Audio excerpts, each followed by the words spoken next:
Olá, boa tarde para você. Agora são 15 horas e 30 minutos pelo horário de Brasília. Seja muito bem-vindo. Último dia do ano, dia 31 de dezembro, e nós estamos ao vivo aqui de plantão e chegamos com as principais notícias e, é claro, com a participação e análise de um especialista. Então, vamos juntos. E olha, a gente chega ao último dia do ano e a gente precisa dar uma analisada, né? Porque foi um ano muito movimentado no mundo todo. Aqui no Brasil, nós tivemos enchentes que devastaram o Rio Grande do Sul, com 182 mortos, seca, queimadas históricas no Brasil, dias com recordes de temperatura, área equivalente ao deserto do Saara em São Paulo. Você se lembra, né, das notícias? Tivemos ainda a queda do avião da Voipaz, deixando 62 mortos, investigações no cenário político com o indiciamento do ex-presidente Jair Bolsonaro e mais 36 militares, eleições municipais acirradíssimas, especialmente na cidade de São Paulo. Olha, muita coisa aconteceu. E ao redor do mundo, 2024 também coleciona momentos marcantes, como a vitória de Donald Trump nas eleições dos Estados Unidos e as guerras no Oriente Médio, a queda de Bashar al-Assad na Síria, até a guerra entre a Rússia e a Ucrânia. E é por isso que agora eu convido o professor de Relações Internacionais, Ricardo Rios, para analisar o cenário global e o que esperar de 2025. Professor, boa tarde para você. É um prazer falar contigo nesse último dia do ano. Boa tarde, Tabata. Uma boa tarde a você também que nos assiste. Professor, boa tarde. Olha, a gente começa então falando sobre as eleições americanas. Eu gostaria de começar por essa parte. Os democratas, eles começaram o ano, né, confiantes de que o desemprego em baixa, os problemas legais do republicano Donald Trump seriam suficientes para a reeleição de Joe Biden. Só que teve ainda o atentado contra Trump em setembro no estado da Pensilvânia. Depois disso, professor, ninguém esperava uma reviravolta tão grande assim, muito menos com a Kamala Harris à frente da corrida presidencial. Gostaria que você fizesse uma análise, professor, por gentileza, desse cenário, né, das eleições americanas. Bom, Tabata, a política é a arte do improvável. Basta ver que nesse ano várias mudanças aconteceram na eleição americana. Primeiro, a questão do atentado contra Donald Trump, né, onde ele tomou um tiro de raspão, e em seguida o debate entre Trump e Biden. Esses dois fatos modificaram muito a eleição americana, e aí você teve a entrada da Kamala Harris no circuito, né, com a candidatura na eleição, né, do Partido Democrata, e tudo culminou na vitória de Donald Trump. Por quê? Não adianta você ter emprego pleno, você ter inflação estabilizada, preços baixos, se a população não sente isso. Então, é um trabalho muito mais de comunicação e de percepção da população do que propriamente algo no estilo de hoje o país está bom. Não, as pessoas têm que sentir que o país está bom e as pessoas não sentiram isso do governo Joe Biden. Então, se a eleição americana pudesse ser descrita em uma palavra, é sensação. Como que Joe Biden sai da Casa Branca, professor? Qual a sua análise sobre esse finalzinho de mandato dele? Bom, politicamente ele sai falido. Ele sai pela porta dos fundos. É muito raro você ter um presidente nos Estados Unidos que abre mão da sua candidatura para outra pessoa. Isso é muito raro da gente acompanhar, né? Mas uma coisa importante da eleição americana e que reflete em Joe Biden é a necessidade de união do país. Ele, a todo momento, pregou a união dos Estados Unidos, que hoje é muito difícil de acontecer. Os Estados Unidos estão muito divididos em várias questões e que vai demorar décadas para essa união acontecer de novo. No caso da Kamala Harris, professor, na sua análise, ela também sai com a imagem manchada? Sim, assim como Hillary Clinton em 2016, que também perdeu para Trump, Kamala Harris sai muito enfraquecida. Ela vinha numa ascendência imagética dentro dos Estados Unidos e que agora ela cai para o esquecimento. A verdade é essa. Ela não tem nenhum cargo eletivo mais, ela não tem nenhum tipo de poder, não tem fundação, não tem nada. Então ela vai cair aí num período de ostracismo. Só que ela é nova, ela é jovem, então ela pode ser candidata a outras coisas. Mas para a presidência dificilmente ela sai outra vez. Professor, como eu posso dizer, perdi totalmente a palavra, me perdoa, mas é errado dizer que é a última vez que a gente vê, ou pelo menos nesses últimos anos, um presidente pacifista nos Estados Unidos? Tabata, boa pergunta. O que acontece? Historicamente, todos os presidentes americanos se envolvem em guerras, em conflitos. Todos, sem exceção. Todos, em algum momento, vão entrar em algum conflito, né? Joe Biden participou de vários conflitos durante a pandemia. Ele participou ativamente de Ucrânia e Rússia, da Síria, do Afeganistão, da própria Líbia. Então, em todo momento, você vai ter um presidente americano dentro de uma guerra. O pacifismo, hoje, por incrível que pareça, o único pacifista que a gente tem em mente aí é Donald Trump, porque ele pouquíssimas vezes entrou em conflitos. Ele sempre se preocupou muito com a política doméstica. Então, essa história do pacifismo, provavelmente Trump que vai nos trazer aí alguma perspectiva. Uhum.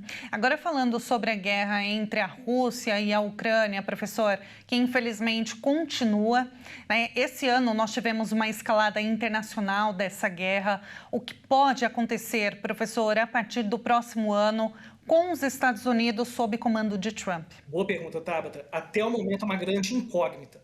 Porque, ao mesmo tempo em que Trump dá sinais que vai continuar apoiando a Ucrânia, ele dá sinais que vai abandonar a Ucrânia.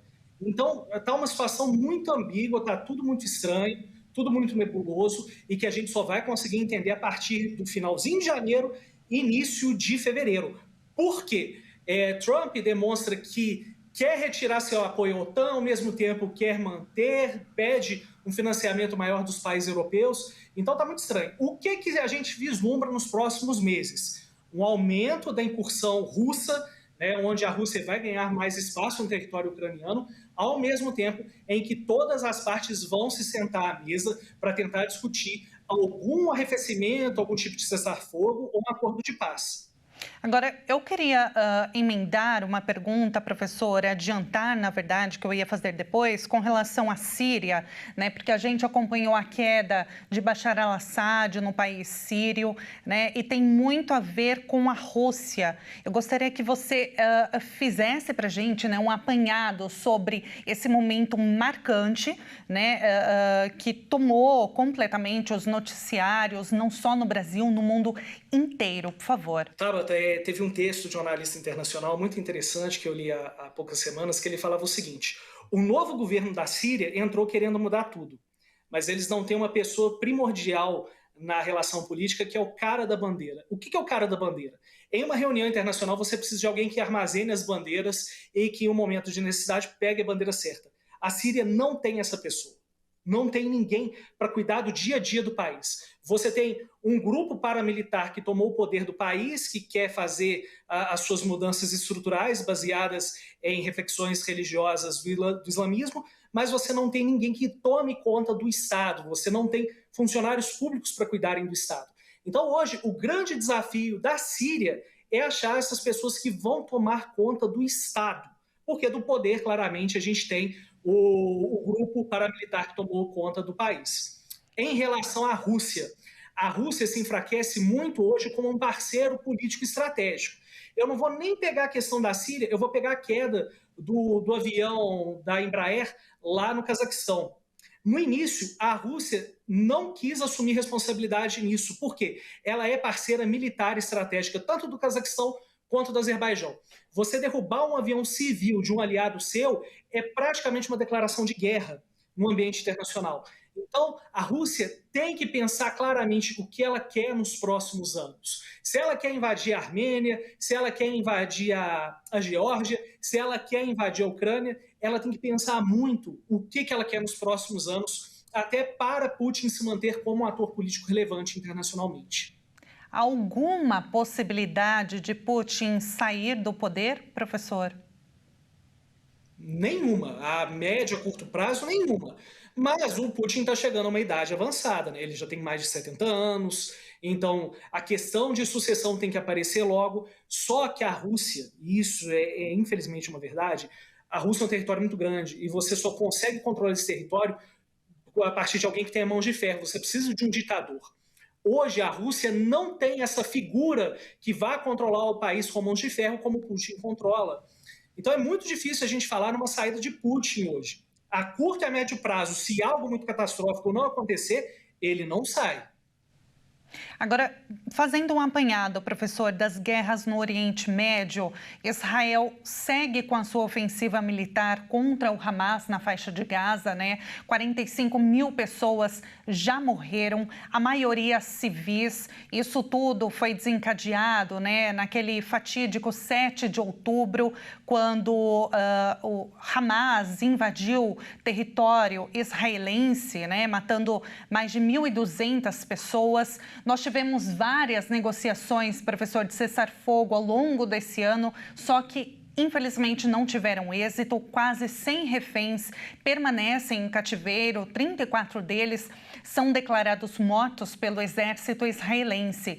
A tensão aumentou com o movimento pró-iraniano Hezbollah, depois de entrar nesse conflito, né, em apoio ao Hamas. Agora, olhando para tudo o que aconteceu, professor, qual deve ser o posicionamento dos Estados Unidos diante dessa guerra? Há alguma possibilidade de 2025 a gente ter definitivamente um cessar-fogo? Tabata, é uma boa pergunta. O que aconteceu nesse ano aí? Já vamos para mais de 2 anos de conflito, né?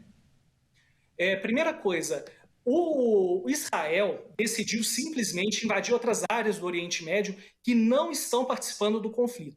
O que isso acontece? O que isso significa? Você gera insegurança na região. As pessoas vão ficar mais resistentes e reticentes a apoiar qualquer iniciativa de Israel. Isso entre a região do Oriente Médio. Né? Basta ver que agora na Síria, Israel decidiu invadir vários territórios que há décadas são disputados entre os dois países. Então você já tem uma desconfiança. Além disso, Israel entrou no Líbano, assinou um cessar-fogo recente, mas mostra que pode invadir de novo a qualquer momento. Em relação a cessar-fogo, tudo depende de Donald Trump. E até o momento, tudo é muito incerto, tudo é muito difícil. Falar hoje de um cessar-fogo dentro de Israel, com o Hamas, com a Palestina, que envolva, às vezes, o reconhecimento dos dois estados, é muito difícil. Hoje, Israel, principalmente Benjamin Netanyahu, que precisa se manter no poder para ficar livre da lei, ficar livre da justiça, ele precisa da guerra até o final, e ele vai para tudo ou nada. Ele já avançou tanto que hoje abandonar a guerra fica muito difícil. A única coisa que pararia Netanyahu hoje é se o Hamas, de forma unilateral, falasse: eu devolvo todos os reféns que estão comigo. Aí a guerra acaba. Acaba a razão de existir desse conflito. Mas isso não está tão perto, né, de acontecer, professor, infelizmente.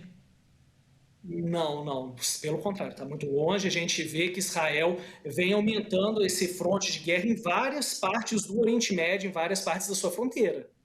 Agora, professor, falando do cenário político, né, internacional, a derrota dos democratas nos Estados Unidos para o republicano Donald Trump em novembro é mais chamativa de fato, né? Só que ela não é excepcional. Durante esse ano, ficou muito evidente que isso é parte de uma tendência entre eleitores do mundo todo.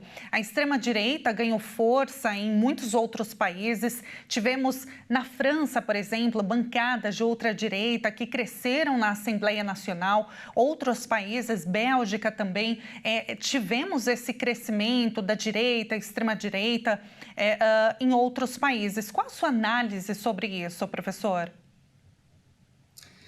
Tabata, isso, na verdade, é a mesma coisa que aconteceu nos Estados Unidos, né? Se a população sente que aquele governo não atende às demandas imediatas e não mostra que essas demandas estão acontecendo, que essas demandas estão sendo atendidas, a população perde confiança naquele governo vigente e vai votar na oposição. O que aconteceu na Europa nas últimas décadas é que governos de direita e de centro vinham ocupando espaço, principalmente durante o pré-crise de 2008. Esses governos falharam com o controle da crise, né? E governos de esquerda e de centro-esquerda assumiram o poder em vários países, com exceção da Hungria e da Polônia. Só que hoje, qual é o principal problema da Europa? Os imigrantes estão tirando o nosso emprego. Não estão. A imigração ela atende a empregos de baixo salário, a emprego, aos chamados subempregos, o emprego que a população local não deseja.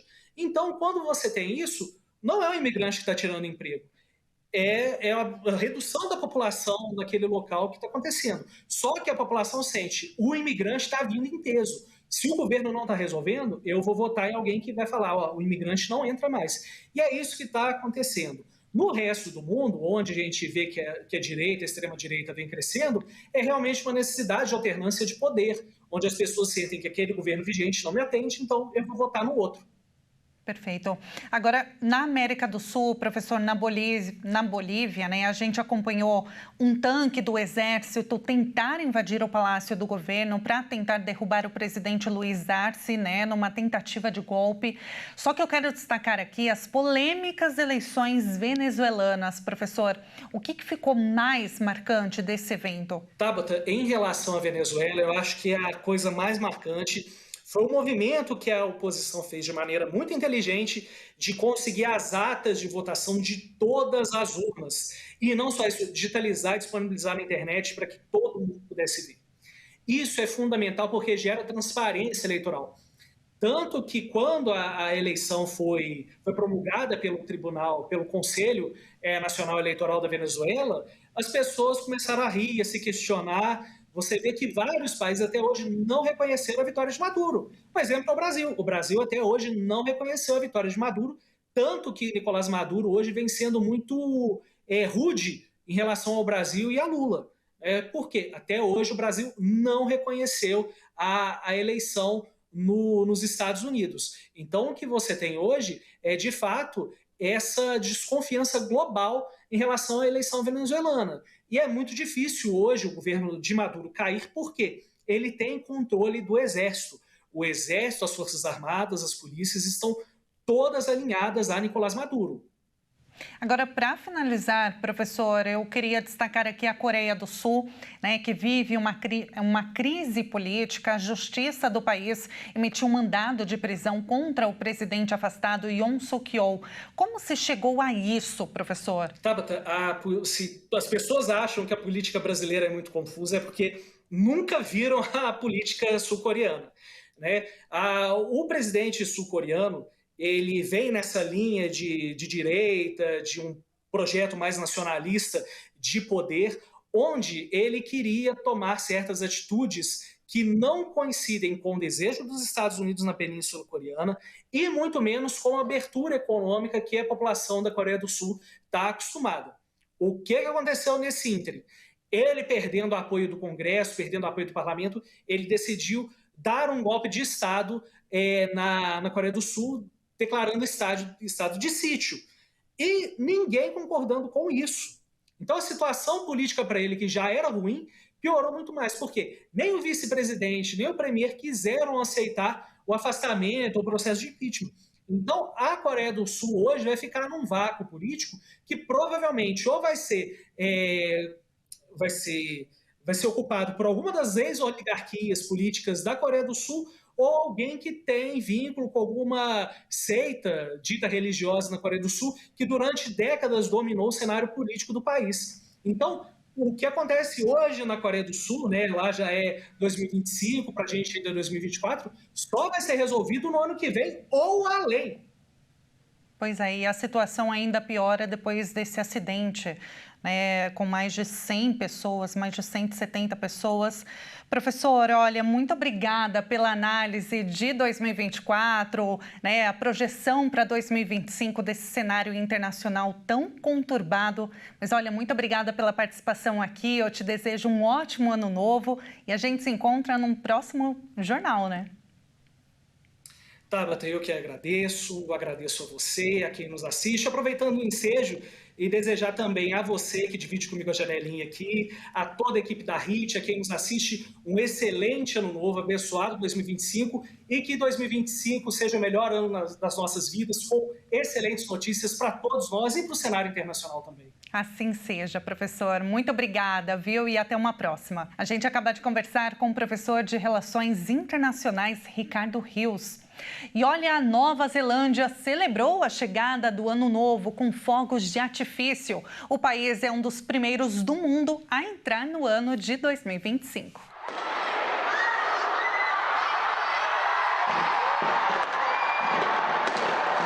Já é 2025 na Nova Zelândia.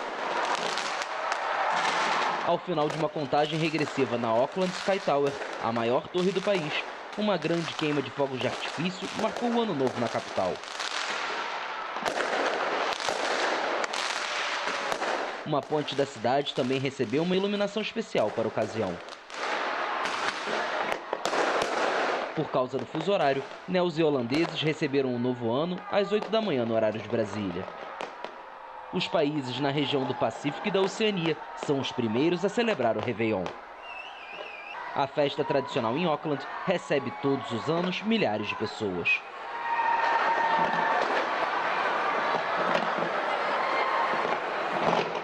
Que lindo, né? E olha, hoje pela manhã nós tivemos a tradicional Corrida de São Silvestre, um evento que já está no coração dos paulistas e paulistanos, atletas do mundo todo e é claro, os apaixonados por corrida de rua. Na 99ª edição da São Silvestre, os atletas africanos mais uma vez dominaram a corrida realizada na manhã desta terça-feira em São Paulo. No masculino, a vitória ficou com Wilson Chu, que cruzou a linha de chegada em 44 minutos e 21 segundos. No feminino, Agnes Keino, com 51 minutos e 21 segundos, foi a campeã, ambos representando o Quênia. Pelo lado brasileiro, Núbia de Oliveira terminou a maratona na terceira colocação e Jonatas Cruz, pelo masculino, finalizou sua participação na quarta colocação. Apesar da boa participação de Núbia e Jonatas, o Brasil segue sem vitórias desde 2010 pelo masculino e em 2006 pelo feminino. Os atletas africanos, representados principalmente por Quênia e Etiópia, têm sido protagonistas da competição. E a Austrália preparou um belo espetáculo para dar as boas-vindas a 2025. Mais de 1 milhão de pessoas eram esperadas em Sydney para a tradicional queima de fogos.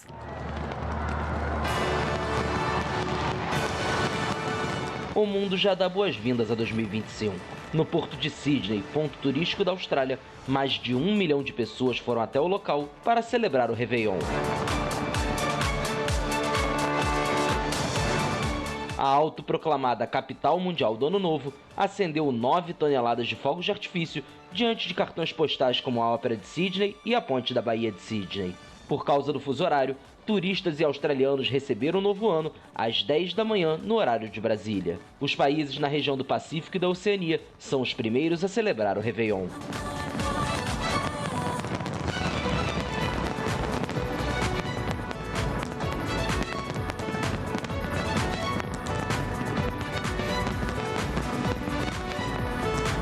E olha, hoje a Igreja Internacional da Graça de Deus te convida para a Vigília da Virada. É uma noite muito especial para agradecer a Deus por tudo o que vivemos e entrar em 2025 na presença dEle.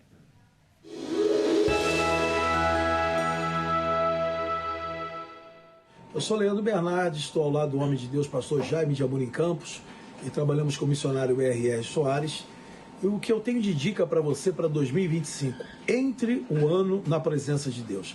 Os primeiros segundos do ano, você esteja louvando a Deus, buscando a Deus, orando a Deus, em nome do Senhor Jesus, tá bom? E Deus certamente vai te abençoar.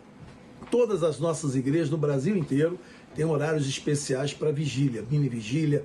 Você pode procurar, você pode entrar no nosso site www.ongrace.com, menu igrejas, lá você vai no seu estado, na sua cidade, no seu bairro, você vai encontrar uma igreja da graça. Lá você pode se inteirar dos horários. Aqui da nossa sede em São Paulo, pastor Jaime de Amorim Campos, é ele que está no comando, vai estar às 22 horas, a nossa vigília começa às 22 horas, vai até às 5 da manhã. Isso mesmo, das 22 às 5 da manhã, sendo que a pessoa entra e sai na hora que quiser, tá bom? Vamos entrar o ano na presença de Deus.